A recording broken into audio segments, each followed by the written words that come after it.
অন্যবার বাইডেনের সাথে ছবি তোলার জন্য রাষ্ট্রনায়করা ঘুরঘুর করতো, এবার দেখি ডক্টর ইউনুস বসে রয়েছে, জাস্টিন ট্রুডো, আমেরিকার যে পিটার হাস, অন্য অন্য কূটনৈতিক, এরা দেখি ছবি তোলার জন্য সিরিয়াল ধরে রয়েছে। কথা বলেন না কেন? আমাদের দেশ উজ্জ্বল হচ্ছে না? দেশের সম্মান বাড়তেছে। যে কথাটা বলতে চাচ্ছি প্রিয় ভাইরা আমার, আপনি যখন আল্লাহমুখী হবেন, আমি বলছি না যে ডক্টর ইউনুস আল্লাহমুখী হয়ে গেছে এই জন্য সম্মান বাড়াচ্ছে, রাষ্ট্রের নাগরিকরা যখন ভালো হবে আল্লাহ তাআলা ওই রাষ্ট্রের মধ্যে বারাকা দিবে, ঠিক কিনা? সুতরাং আপনাদেরকে আমাদেরকে ভালো হইতে হবে, আল্লাহমুখী হইতে হবে, দিনদার হতে হবে, আল্লাহর জমিনে আল্লাহর দিন কায়েমের চেষ্টা করতে হবে, ঠিক কিনা? যদি দিন থেকে দূরে থাকেন টাকা পয়সা আসবে, দেশ উন্নত হবে, মানুষ উন্নত হবে, শিক্ষিত বাড়বে, চোর কমবে না। শিক্ষিত বাড়বে কিন্তু মনুষ্যত্বের মানুষ বাড়বে না।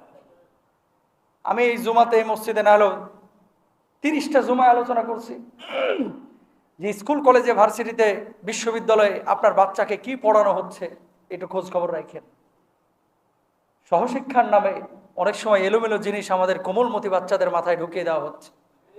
কথা বুঝতে পেরেছেন? বিজ্ঞান এটা পরিবর্তনশীল, খেয়াল করবেন, বিজ্ঞান পরিবর্তনশীল। বিজ্ঞান, আল্লাহ সুবহানাহু ওয়া তাআলা মানুষকে বুদ্ধি দিয়েছে, তাই মানুষ বিজ্ঞানী হয়েছে, টেকনোলজি মানুষ তৈরি করেছে। এর মানে এই না যে মানুষ তৈরি করেছে বলে এটার স্রষ্টা মানুষ না, এটা স্রষ্টা কে? আল্লাহ। অনেক সময় এমন ভাবে প্রেজেন্টেশনটা হয় যেন বিজ্ঞানী আমাদের প্রভু, না, এরকম না। প্রিয় ভাইরা আবার, কালকে প্রেস ক্লাবে মানববন্ধন করেছি, বড় বড় আলেমরা ছিল, আমিও ছিলাম। কেন জানেন? এই দেশটা নতুন করে স্বাধীন হয়েছে, আপনারা জানেন না? এই স্বাধীন নতুন দেশে শিক্ষা কমিটি গঠন করা হয়েছে আমাদের পাঠ্যপুস্তকগুলো লেখার জন্য, নিরীক্ষণ করার জন্য, পরীক্ষা করার জন্য, সংযোজন বিয়োজন করার জন্য। শিক্ষা কমিটিতে একজন আলেমও নাই। এর চাইতে লজ্জাস্কর, লজ্জার আর কিছু এই বাংলাদেশে হইতে পারে না, ঠিক না? এই হুজুররা কি ঢাকা বিশ্ববিদ্যালয়ে ম্যানেজমেন্ট ডিপার্টমেন্টে কোন সাবজেক্ট পড়ানো হবে এটা কি আমরা বলতে যাই? বুঝছেন কথা? ডাক্তাররা ঢাকা মেডিকেলে কি পড়বে এটা কি কোনো হুজুর বলতে যায়? না। একজন হুজুর কখন কথা বলে? যখন ধর্মীয় কোনো বিষয়ে, কোরআন হাদিসের কোনো বিষয় আসে, তখন অর্থনীতিবিদ ওখানে সলিউশন করবে না, ডাক্তার ওখানে সলিউশন দেবে না, রাজনীতিবিদ ওখানে সলিউশন দিবে না, কতিপয় বুদ্ধিজীবীরা ওখানে সলিউশন দিবে না, সলিউশন দিবে একজন আলেম। আমাদের শিক্ষা প্রতিষ্ঠানে ধর্মীয় অনেক বিষয় আছে যেটা যাচাই বাছাই কেবল আলেমই করতে পারে, কোনো সাধারণ শিক্ষাবিদ করতে পারে না, ঠিক কিনা ভাইরা? তো সেই বিষয়গুলো দেখার জন্য 1-2 জন আলেম দরকার ছিল না? ছিল।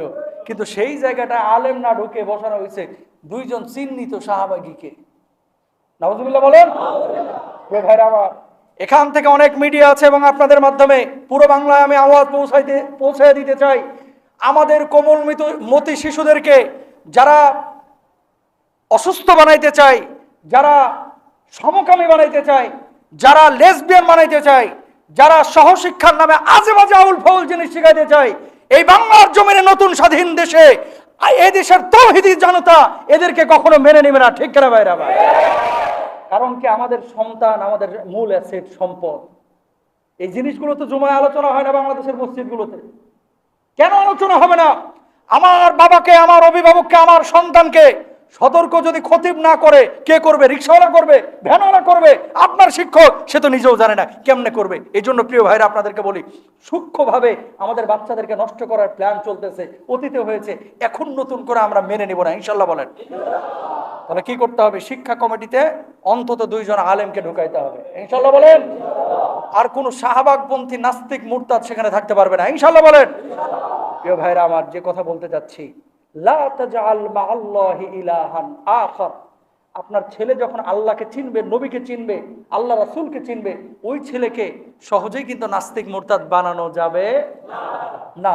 কিন্তু আল্লাহ রাসূলকে যদি সে না চিনে থাকে, তাহলে আউল বাউল ফাউল কিছু কথাবার্তা বলে তারা কিন্তু মোটিভেট করে ফেলবে। কখনো আটরশি তারা নিয়ে যাবে, কখনো দেওয়ানবাগি তারা নিয়ে যাবে, কখনো মাইজ ভান্ডারি তারা নিয়ে যাবে, কখনো ওই কত বাবা আছে না, এ বাবারা টাইনে টুইনে নিয়ে চলে যাবে, এটারই সেই ইসলাম মনে করবে। কথা বলেন না কেন? এই জন্য তাওহীদ এবং একত্ববাদের ব্যাপারে আমরা কখনো আপোষ করব না। আল্লাহকে আল্লাহ হিসাবে, প্রভু হিসাবে মেনে নেব। শিরক বিদআতের সাথে, নাস্তিক্যবাদের সাথে কোনো মুসলমান থাকতে পারে না, কোনো মুসলমানের সন্তানও থাকতে পারে না। প্রিয় ভাইরা আমার, খেয়াল করেন, তাওহীদের বিপক্ষে যেটা আছে সেটা হচ্ছে শিরক। আল্লাহ রাব্বুল আলামিন কি বলছেন, ইন্নাল্লাহা লা ইয়াগফিরু আন ইউশরাকা বিহি ওয়া ইয়াগফিরু মা দুনা যালিকা লিমান ইয়াশা।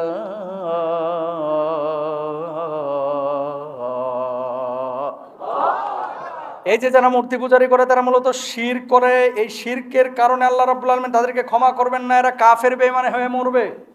আর কোন মুসলমান যখন এদেরকে সমর্থন দিবে, এদের সাথে কাঁধে কাঁধ মিলে এরকম মূর্তির সাথে সামনে দাঁড়াবে, শিরিক করবে, আল্লাহর সাথে যখন অন্য কাউকে শরীক করবে, আল্লাহ রাব্বুল আলামিন আরো কি বলছেন, এদেরকেও ক্ষমা করবেন না। আর অতীতে যে সমস্ত ভালো কাজগুলো তারা করেছে, লা ইন আশরাকতা লা ইয়াহবাতান্না আমালুকা ওয়া লা তাকুনান্না মিনাল খাসিরিন।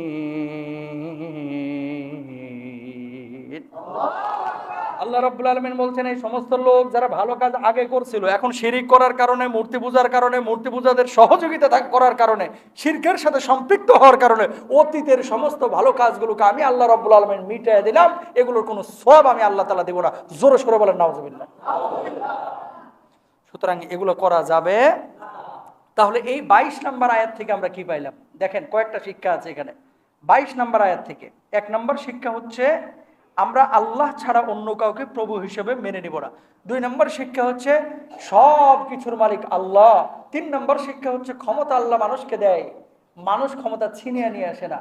সব ক্ষমতার মালিক, সমস্ত ক্ষমতার মালিক দেশের জনগণ না, সমস্ত ক্ষমতার মালিক কে?